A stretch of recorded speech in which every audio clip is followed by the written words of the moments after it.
Assalamualaikum, welcome back to my channel. Mama semua gimana kabarnya? Semoga selalu dalam keadaan sehat walafiat ya, amin.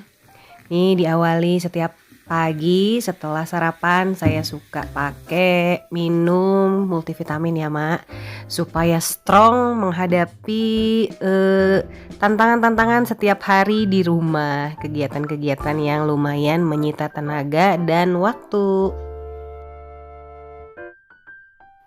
Di rumah-rumah mak-mak juga pasti kalau yang namanya pagi, namanya cucian piring pasti nggak pernah kosong ya Mak. Apalagi setelah sarapan, apalagi yang jumlah anggotanya lebih banyak dari di rumah saya ini. Ya kalau kayak gini sepertinya memang harus dihadapi terus ya Mak. Karena kita nggak mungkin itu tahu-tahu cering bisa bersih sendiri ya kan. Semangat aja ya Mak buat emak-emak semua yang menjalani aktivitasnya selalu di rumah, apalagi ditambah dengan sekolah anak-anak kita yang masih online gak tahu sampai kapan ya. Berusaha dinikmati saja apapun itu, tantangannya seperti apa kita hadapi aja. Bismillah, mudah-mudahan semuanya bisa segera berlalu dan kembali kepada kehidupan kita yang seperti biasanya, amin. Jangan kemana-mana dulu ya Mak, temenin saya nih beraktivitas. Semoga Mama juga jadi semangat beraktivitas di rumah. Setelah cucian piring bersih, biasanya saya langsung beres-beres rumah aja ya Mak, yang kelihatannya harus diberesin. Tapi kayaknya hari ini mendung, jadi saya nggak usah nyuci dulu nih. Jadi cuman abis beres-beres ini mungkin saya nanti mandi terus masak mungkin ya. Karena nggak bisa juga untuk nyuci. Kalau nyuci saya gambling juga sama sinar matahari gitu ya. Berharap sinar matahari ada, jadi saya mau nyuci. Tapi kalau misalnya mataharinya malu-malu gitu munculnya juga, lebih baik saya nggak usah nyuci aja. Enaknya sekarang ngomongin apa ya Mak? Kayaknya sih kalau selama PPKM, selama mulai waktu itu juga udah pernah lockdown ya, di rumah malah kok kayaknya lebih boros gitu ya. Pengeluaran kita kenapa jadi lebih boros? Karena bawaannya mungkin ke ngemil-ngemil aja nih, mamah biak aja nih maunya gitu ya. Tapi apa daya, pendapatannya malah berkurang. Nah gimana sih caranya supaya kita meskipun boros tetap bisa nabung? Simak terus video sampai tuntas Mak. Yang namanya perempuan pasti identik dengan yang namanya pemboros uang, pemboros keuangan rumah tangga dan susah banget untuk nabung. Emang nggak semuanya tepat karena boros ini tergantung dengan karakter dan juga pola asuh yang kita dapatkan waktu masih jadi anak-anak dulu. Boros atau enggaknya perempuan yang sudah berkeluarga juga biasanya disebabkan dari faktor luar. Misalnya harga bahan pokoknya naik turun, terus ada pengeluaran di luar rencana dan lain-lain gitu ya Mak. Jadi kalau kita ngerasa nih termasuk emak-emak yang boros nih ya, jangan khawatir lah, kita mama gak sendirian gitu ya. Saya juga pernah ada bulan-bulan tertentu saya merasa nih bulannya kok boros banget. Jadi kalau kita sama-sama memahami tentang menabung, kenapa kita gak mulai untuk menabung. Mendadak menerima uang setelah mengalami uang yang kosong gitu, rumah tangga kita nggak ada uang gitu ya Mak, dalam jumlah besar tuh bisa mengakibatkan yang namanya shock juga nih bagi sebagian orang. Bukan karena sedih shocknya, tapi karena terlalu gembira menerima sesuatu yang lebih besar daripada biasanya. Nah shock ini nih bikin kita malah tambah menggebu-gebu gitu untuk membelanjakan semua uang yang kita punya. Jadi lebih baik kalau misalnya kita baru dapat sesuatu yang besar, jangan buru-buru untuk pergi kemana-mana gitu ya, untuk pergi ke swalayan, ke mall. Jadi lebih baik simpan uangnya itu baik-baik untuk direncanakan mau dibelanjakan apa keesokan harinya. Dan jangan juga misalnya kita mau menabung mentang-mentang uangnya banyak, maunya tabungnya banyak semua. Nah, kalau seperti itu menurut saya juga sama seperti nafsu ya Mak. Jadi meskipun memang kita perlu banyak uang untuk ditabung, tapi tetap prioritaskan dulu kebutuhan kita. Ada juga beberapa orang nih yang, gajinya besar tapi selalu gagal nabung.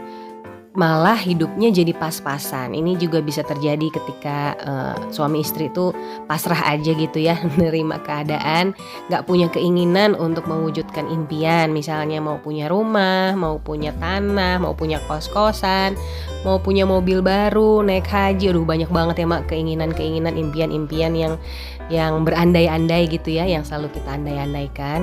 Nggak ada salahnya kita bermimpi sesekali, kalau ada mimpi berarti kita punya target. Nah, ada target berarti kita ada motivasi untuk menabung. Meskipun merasa berat karena harus menahan godaan, ada sale-sale di mana-mana, tapi demi target kita harus berhasil. Perempuan bisa jadi gila belanja juga ya. Udah pasti kalau kayak gitu bisa jadi boros. Jadi apalagi kalau ditambah kita lagi stres, entah itu pekerjaan, masalah keluarga, atau hormon bulanan, terus punya karakter yang misalnya temperamen. Nah ini pasti gampang banget nih untuk mengarah kepada yang namanya boros.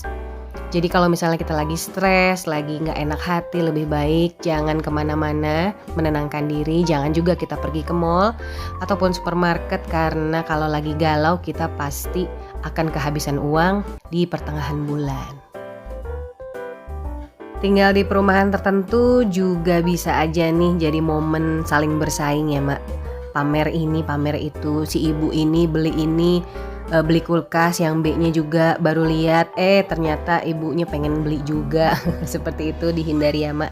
Hidup bertetangga memang wajib hukumnya, tapi hindari bergaul yang seperti ini.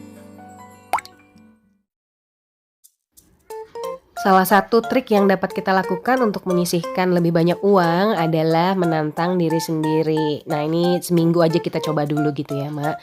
Dalam 1 minggu kita berikan jatah nih buat kita sendiri untuk pengeluaran dan uang yang akan kita sisihkan. Insya Allah setiap minggunya kalau kita berhasil mengikuti anggaran yang kita buat sendiri, kita pasti berhasil. Kita memang akan susah menahan diri, tapi patut dicoba sih kalau kata saya ya. Kapanpun cobaan itu datang, meskipun susah, bertahan aja ya Mak, untuk sabar-sabar dan tidak mengeluarkan uang. Untuk urusan menabung uang memang harus benar-benar sabarnya ditambah gitu ya. Jadi saat pengen beli sesuatu, sisihkan waktu untuk cari misalnya barang yang sejenis dengan harga yang murah.